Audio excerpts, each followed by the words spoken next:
Coming up, a fire leaves a woman and young girl dead in central PA. Now investigators say they know what caused the tragedy. Plus, keeping kids safe during this week's Halloween trick-or-treating. I think our biggest safety concern is usually traffic. And State College police are asking for help in identifying suspects in a local crime. The Center County Report starts now.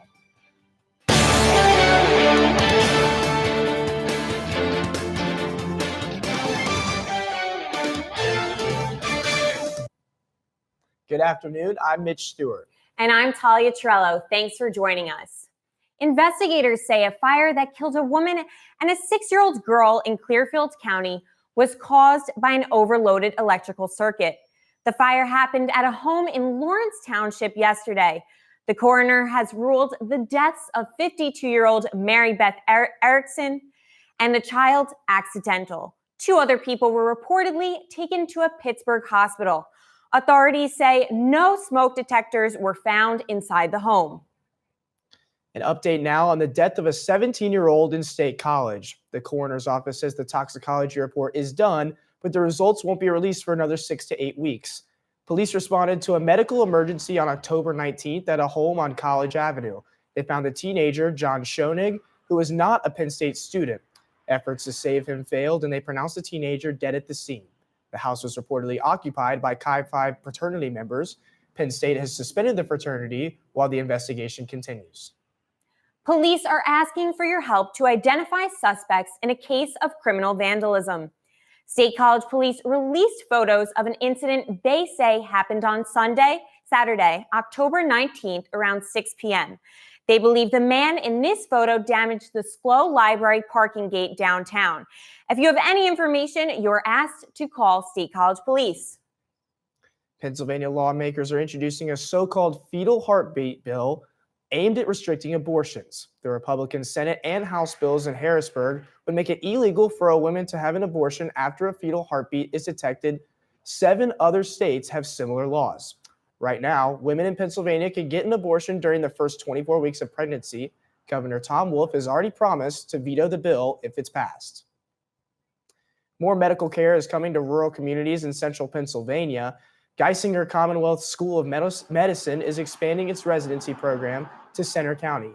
The program places medical residents at family practices to treat patients. Residents will also include a rotation through more urban areas, including Geisinger's Scenery Park and Grays Woods facilities in State College starting in December.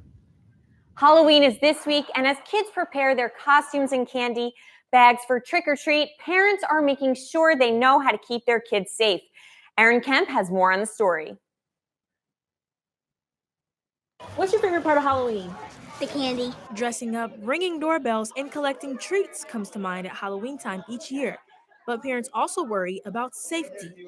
Here at Juniper Village at Brookline Senior Living in State College, the staff hosted a safe trick-or-treat night for kids to collect candy without parents having to worry. I think our biggest safety concern is usually traffic, cars. Most people drive safely, but then there's always that occasional car that's scared to death. Going too quickly. Stephen's concerns are valid. A State Farm insurance analysis found kids are 2 times more likely to die on Halloween than any other day. And the majority of those pedestrian deaths are caused by drivers who are under the influence of alcohol or drugs. Try to get as much light reflective stuff on your kids as possible.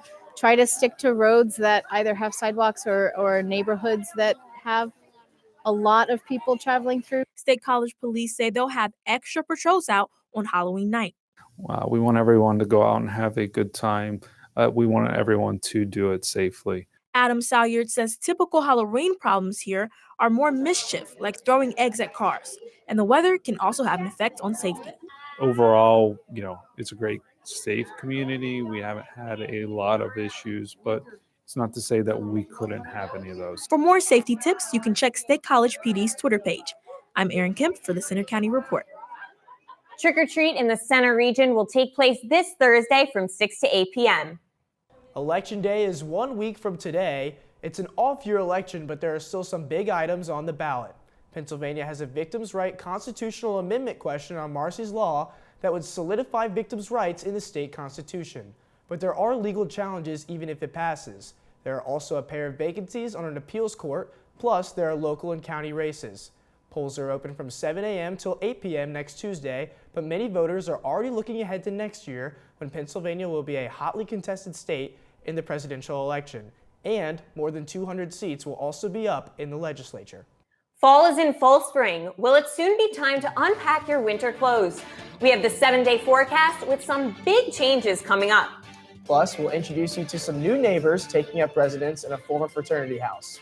Also coming up, a once-in-a-lifetime experience for local high school football fans as they get to watch their teams play on the big stage. Stay with us.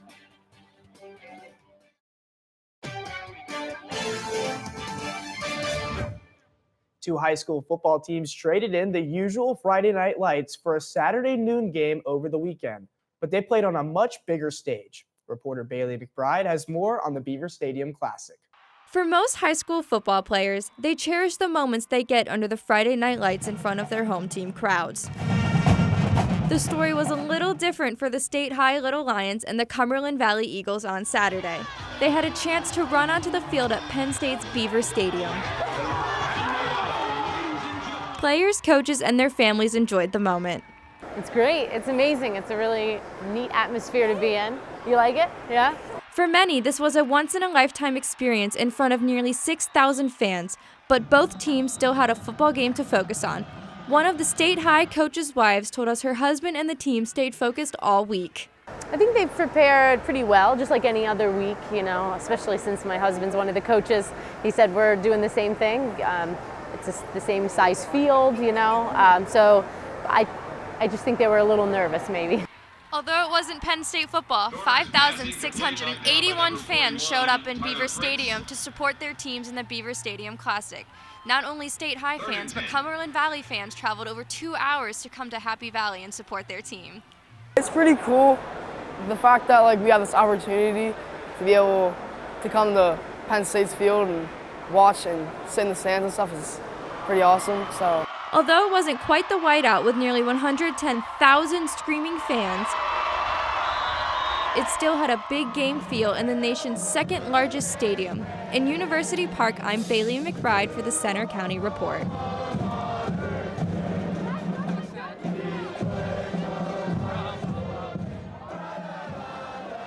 State High won Saturday's game, and we'll have more highlights coming up in sports.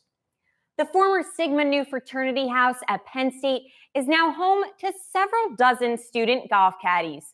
The fraternity closed because of low membership. Now it's known as the J. Wood Platt Evans Scholarship House on Burroughs Road.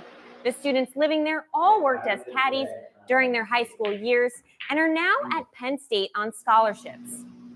Our advisors fought really hard to get the freshmen to live here because the WGA and the Evans Scholars are all about everyone living in community. That's their big goal. That's how we got the house. We used to live in Eastview, not together, and we really didn't know many people. The students run the house but get guidance from Penn State faculty, advisors, and WGA members.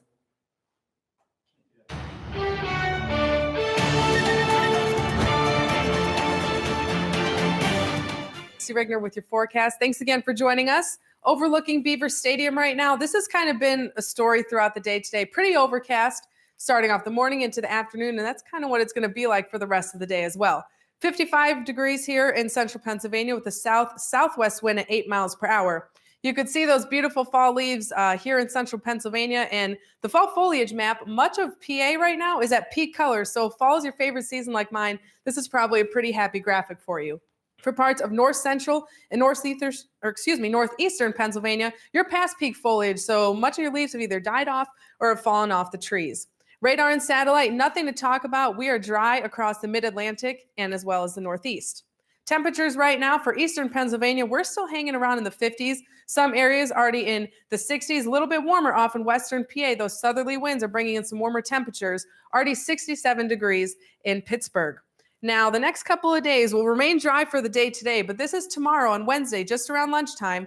Parts of Erie, you may have some spotty showers, and then southwestern Pennsylvania, the Pittsburgh metro, the rain is going to start for you anywhere between 8 and 9 p.m., and it's going to move up into central Pennsylvania, may even be heavier at times, and this will be in the overnight hours. on Thursday, starting off Halloween. Unfortunately, this is about how far this graphic goes out.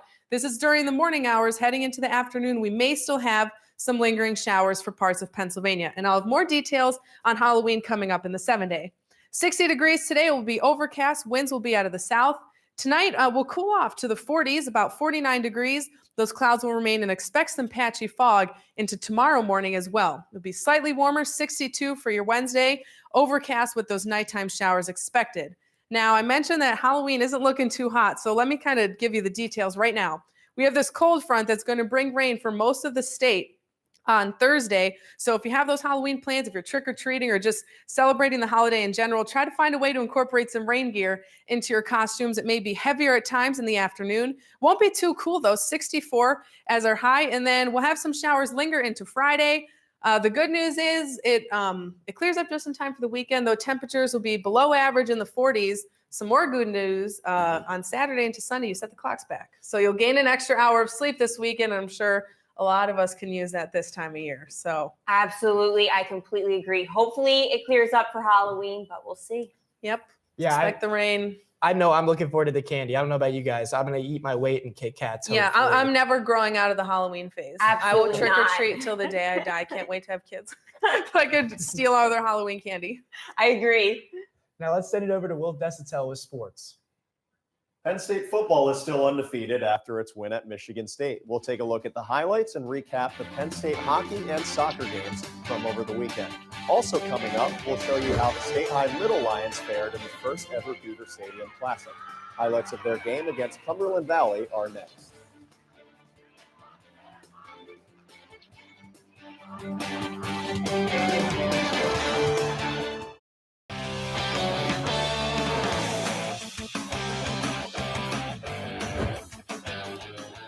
I'm Will Desitel with sports. We begin with high school football. State College starts its playoff run this Friday. That's after the Little Lions finish the regular season with a win at the Beaver Stadium Classic. Reporter Carolyn Sistren has the highlights. State High's football team has played the entire football season on a temporary home field because of Memorial Field construction. So when the seniors found out they could have senior day at Beaver Stadium, it made up for all the changes they have gone through. Once-in-a-lifetime opportunity, and we made the most of it. State High took on Cumberland Valley in the Beaver Stadium Classic on Saturday, winning 33-21.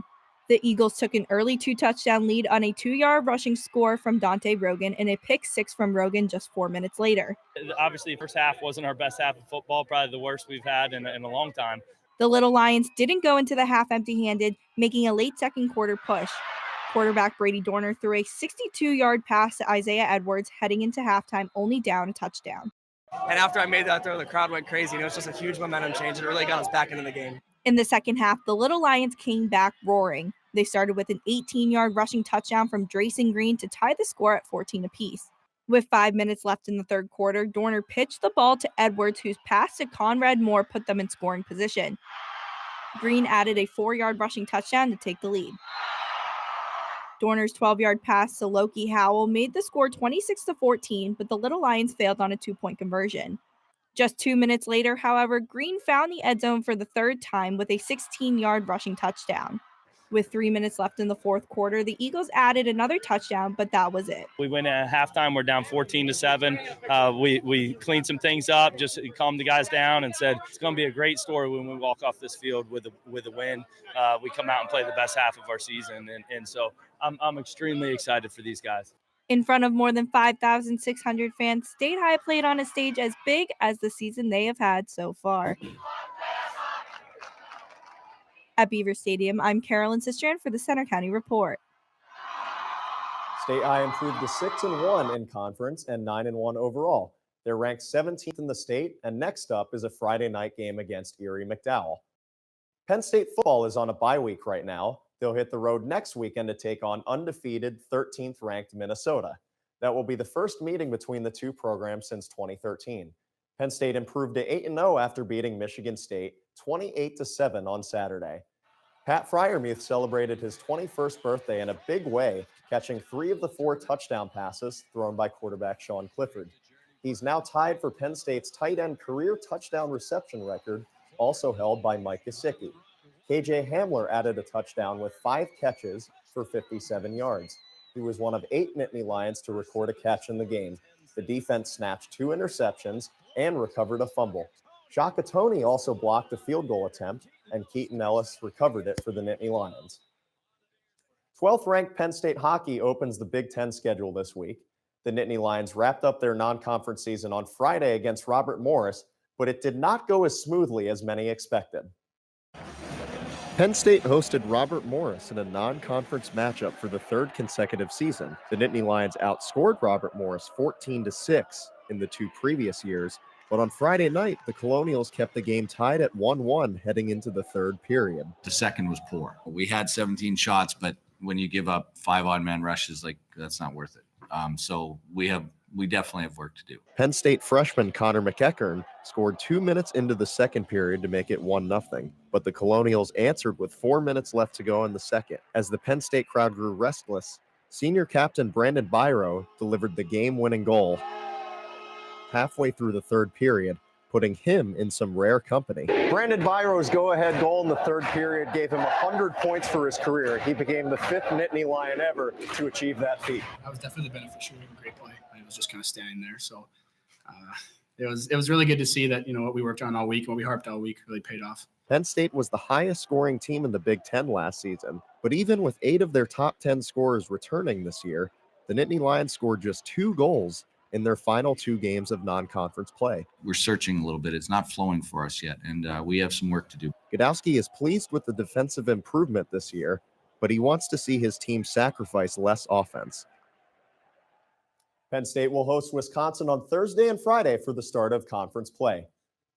Penn State men's soccer is back in action tonight at home after taking down Appalachian State 4-0 on Friday at Jeffrey Field. The Nittany Lions went into the half up 1-0 on a goal from freshman Liam Butts. He leads the Big Ten with 5 game-winning goals this season. Senior Aaron Malloy's rocket shot in the 34th minute was followed by redshirt freshman Josh DeBora's first career collegiate goal. Daniel Gonzalez later put Penn State up 4-0 with 2 minutes left. The Lions have their senior night game tonight at 6 against Maryland. That's all for sports. Now back to you guys at the anchor desk. Thanks, Will. Coming up next, we'll take you to a special event that brought out superheroes and princesses, all for a good cause in State College. Stay with us. People from around Center County turned out over the weekend for an inspiring day of fun in State College. I went to Mount Nittany Middle School for the 11th Annual Center Region Down Syndrome Society Buddy Walk. Full of life, enthusiasm, inspiring. Those are just a few words that came to mind at the Center Region Down Syndrome Society Buddy Walk on Saturday. The event kicked off with all participants walking a lap around Mount Nittany Middle School before heading inside to enjoy plenty of different activities. The Penn State men's basketball team, Disney princesses, and even members of the Avengers took time out of their busy schedules to take part in the walk and the fun that followed. Zach walked alongside members of his family, and he was excited to meet some of his favorite characters. I like to meet all the princesses. Princesses of Snow White, princesses of Belle from Beauty and the Beast. Captain America was drawn to the Buddy Walk by the community's commitment to teamwork. I really like coming to the Buddy Walk. I think it's a great community event. And as the leader of the Avengers, I really like to emphasize the importance of teamwork. And I can't think of anywhere there's a better team than right here. More than 500 people turned out for the popular annual event, and everyone who made the lap around the school received a medal at the finish line. All that walking can work up an appetite too, so after the walk ended, everyone enjoyed lunch in the cafeteria. Then it was time for more fun with an inflatable bounce house, cornhole, board games, a DJ, and other fun festivities in the gym.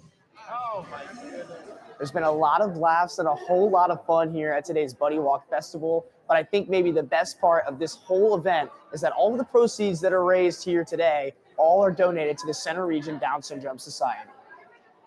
An exciting day that also benefits a great cause. I can't think of anything better than that. As of today, the fundraising campaign the society attached to the Buddy Walk has raised more than $31,000 in donations.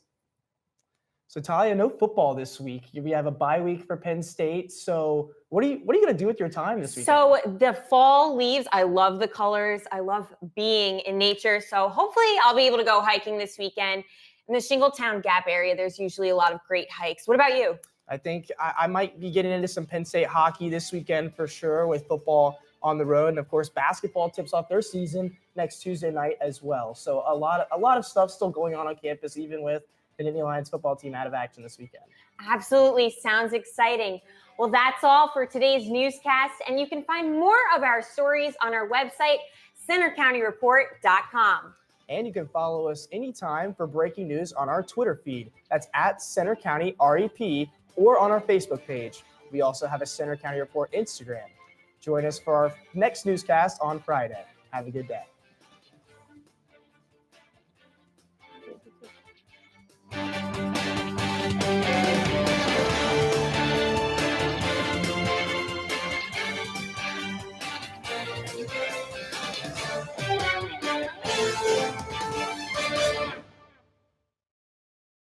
We hope you enjoyed watching the video. Be sure to subscribe to our YouTube channel if you did. For the rest of our newscasts and featured stories, click here. And for sports, click here. Have a great day, and thanks for watching.